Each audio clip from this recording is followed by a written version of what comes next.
4 years ago, I made the video, the #1 way to vermicompost, and it has since gotten 636,000 views. So clearly a ton of great information and content on how to set up worm bins. If you have not seen that video yet, pause now, go watch that video, and then come back here because this is going to be part 2, which dives into all of those follow-up questions outside of how to actually set up that bin on the inner workings and how to really optimize this system for your homestead. So with that said, let's dive in and get to those most frequently asked questions.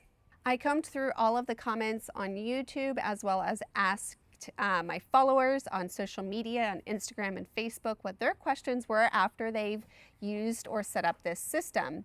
And one of the most frequently asked questions was what kind of vessel you can use. Now, I use the bathtubs, which I explained why in the first video, and I do truly think this is one of the best options we have. Not only is it free, but it is perfectly designed for hosting worms. But with that being said, I do get that not everybody is open to the visual aspect of a bathtub sitting in their garden. Now, eventually, I've said it for years, I'm going to put some paneling up here and hide it so it looks like a nice seat. And that might be a possibility for you. But if you would rather not use the bathtubs, you certainly could make a bin out of wood. It is the volume of the material inside this bathtub that is key, not necessarily the fact that it is a bathtub. So if you would prefer to step things up a notch and you're willing to pay for some of that material, you could certainly use wood for this system. I would highly recommend using a thick cut, otherwise it will rot out very quickly, and make sure not to use any sort of pressure treated lumber because that absolutely can impact the worms inside. Now, as far as the bathtub is concerned, I also had questions regarding, does it need to be stainless steel? Can it be fiberglass? All of that is perfectly fine. Again, it's the volume, not the vessel technically, or the material of that vessel. So whatever tub you can land your hands on is just fine. I would caveat though that those cast iron tubs are serious weight. So you can, if that's what you can get your hands on, but make sure that you have some very strong, capable lifters to get this positioned and transported from wherever it's coming from. But aside from the weight aspect, no issues with any or all of those materials.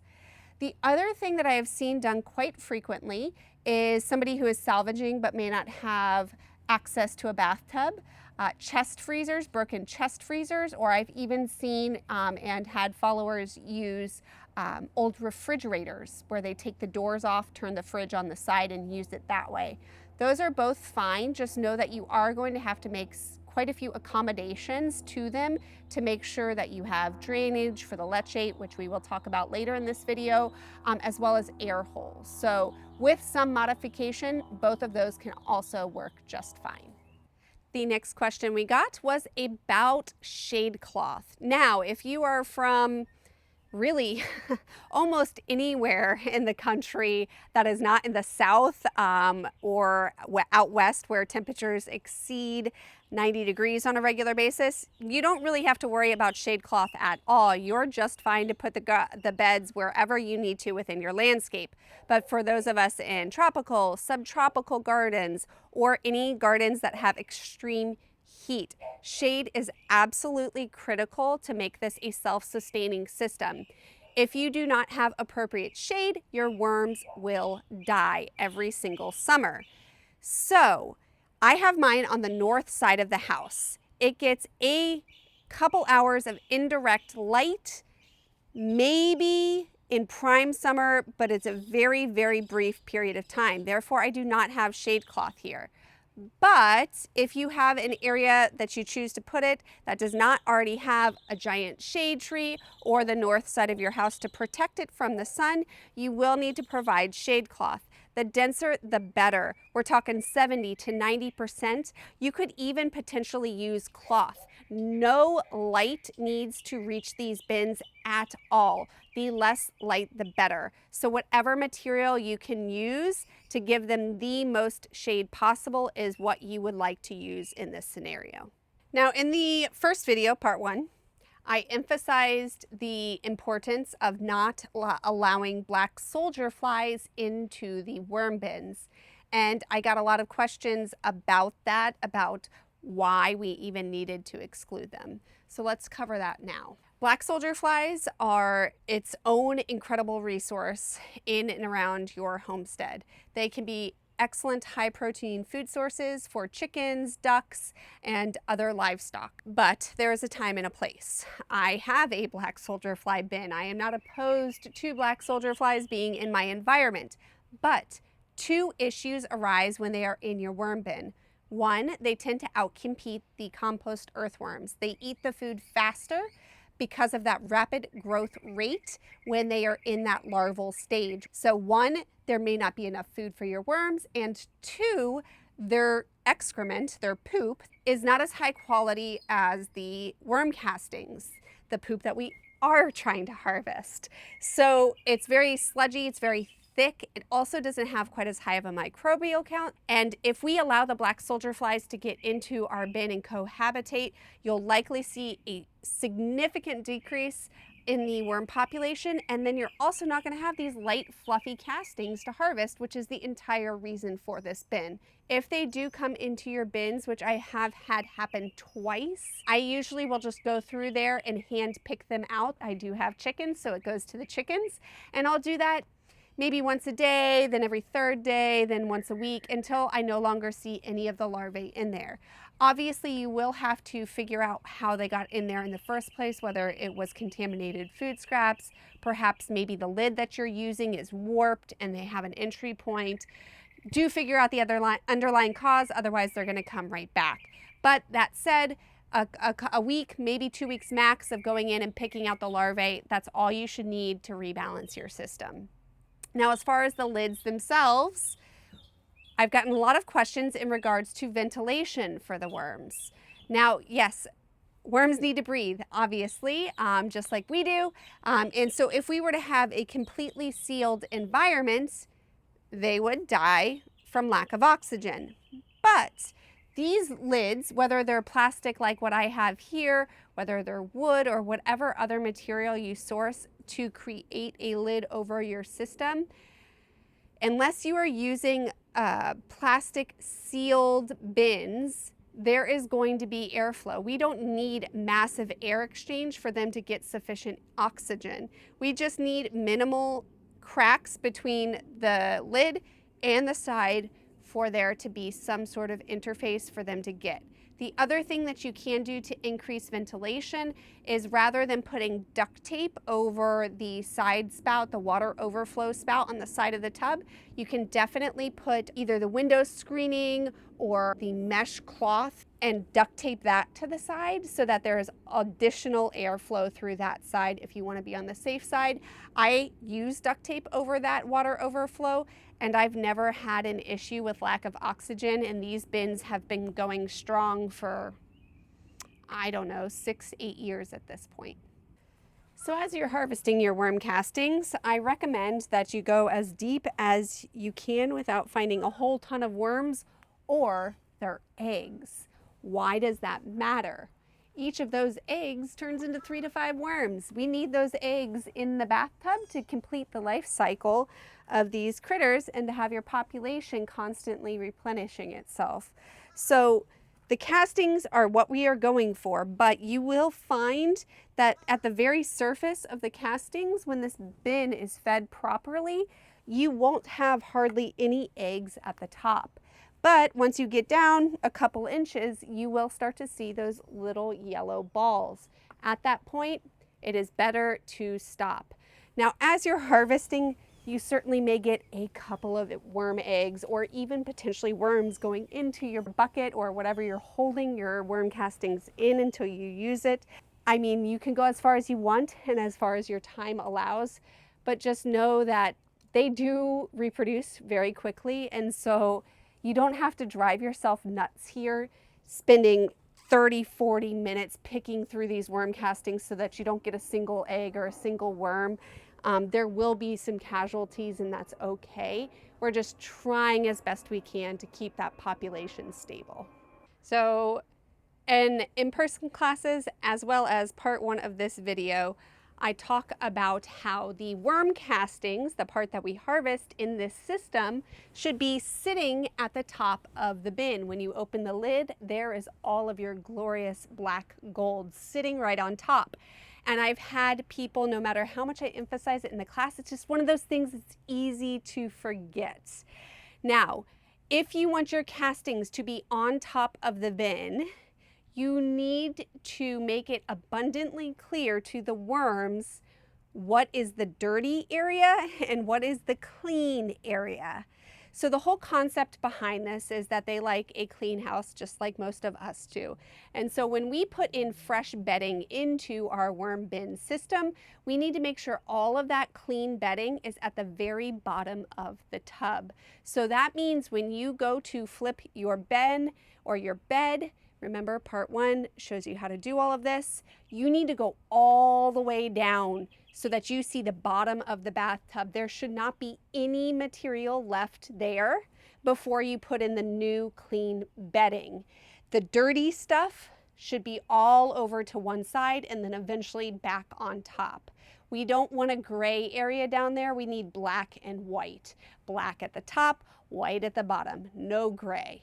And that is what tells the worms where to go to do their business, which is the top of the bin, so that we can easily harvest the material.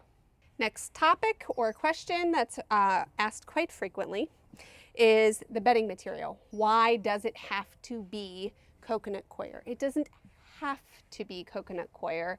A lot of people will use newspaper bedding in worm bins. The reason I do not recommend doing that in this system is because we feed so infrequently. If we're only going into these bins once a month, the newspaper will decompose quicker than that, and they will have no bedding material to use.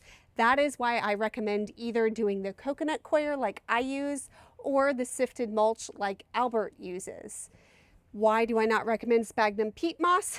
Generally speaking, for most of us, that is a less ideal or less sustainable resource to use than the coconut coir.